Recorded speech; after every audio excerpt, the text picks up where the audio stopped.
Welcome back from the break into the Thursday Night Sports Show. I'm Jared Stratton, here to catch you up on CSU athletics. The CSU football team is getting back into shape with their 7th spring practice of the year. The practice was played in the practice field, and it was played with mostly familiar faces, but all eyes were on the 2 new players just brought in.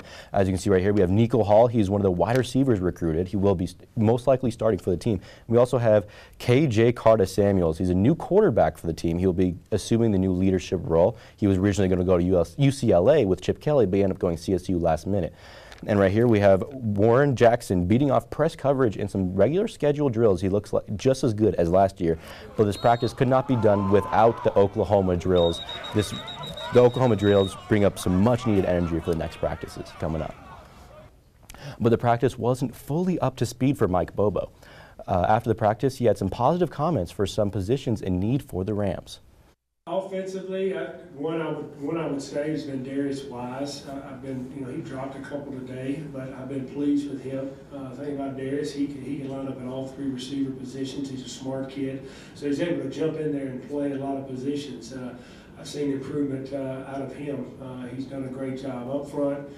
We're still trying to figure out which way to go, but I have seen improvement out of that group. Barry Wesley is a guy.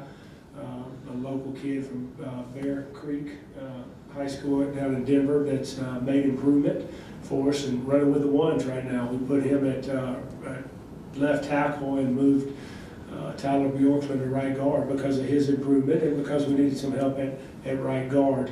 I've been pleased with the tight ends this spring. Isaiah Panunzio is a guy that has improved. That's kind of saying, hey, I'm here, don't forget about me.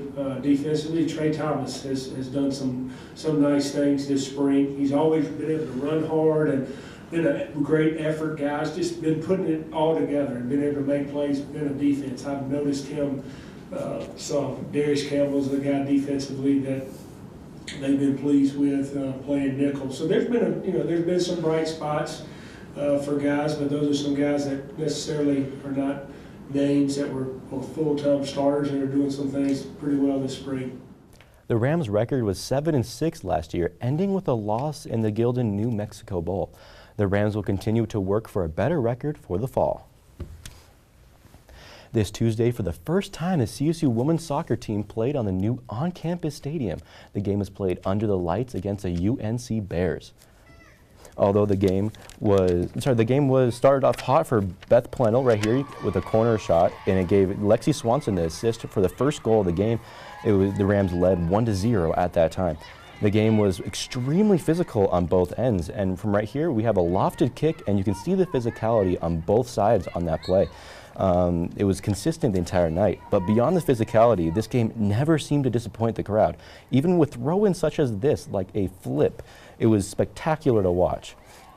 So later on in the game, though, the Rams scored twice more, both being from Ali Paletto. Right here we have a missed shot, but then it was followed up by Ali Paletto. That was her second goal of the game, making it 3-1, but the game was not over yet for the UNC Bears. They could not stop them. The UNC Bears made a strong comeback effort. We have a corner kick right here leading into a header into the goal, making the game 3-2. This comeback effort was still strong later on in the third period. The Bears were on offense, and they passed it to the left side, and they have another cross, and it led to a header juking out the goalie, making the game end at a draw 3-3. Although the game ended with a draw after 3 periods, it was a better outcome than the last time the CSU played their Bears when they lost 2-1. After the game, CTV reporter Sydney Wicker was able to talk to the head coach about the game. I am out here at the new on-campus stadium with Coach Hampton, the head coach of the soccer team. Coach, this was a great game for the Rams, especially starting off in the first 2 halves. But in the third half, the Bears came back, kind of tied this game up. Can you talk about that a little bit with me? No, I think one of the things about being able to play exhibitions like we do in the springtime, it allows us to mix some things up with some players and get them in some positions that we see them in the future. And we got a good read on all the kids. The result, yes, you want to win them all, but everybody had a chance to show themselves tonight. So that was the point of the whole thing. Yes, I know we saw 2 goals by Allie Poletto. It was huge for you guys tonight. Can you talk about her and her energy tonight? Yeah, you hit it right there. She is one energetic kid. You get a kid like that, and the heat's not beating down on her. It's a pretty good night to play. And we talked to her. She's sometimes overdoes it, and we talked to her briefly before the game about just calm down a little bit, and because she works so hard, reward yourself for the work that you put in. So she had a great game. Their next game will be played this Sunday against Metro State at 1 p.m. at the CSU soccer field. In other news, the CSU men's track and field team is still ranked the highest in the Mountain West and now are ranked 15th in the NCAA Division I in the based against the Cross Country Coaches Association. This achievement can be greatly attributed to Mustafa Hassan with his back-to-back NCAA Indoor Shot Put Championship honors. CSU's distance runners have also been putting up incredibly impressive numbers. Cole Rockhold now ranks 3rd in the NCAA with his 5K time, and Jarrell Mock's 10Ks now ranks 7th in the NCAA, with teammate Grant Fisher being only 2 places behind him in the standings.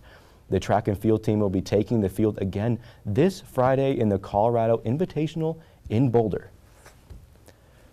Well, that's all the sports I have for today, but make sure to check collegian.com and CTV Channel 11 for the latest in CSU athletics. I'm Jared Stratton, and up next is Ryan Chris with Stranger Things Entertainment.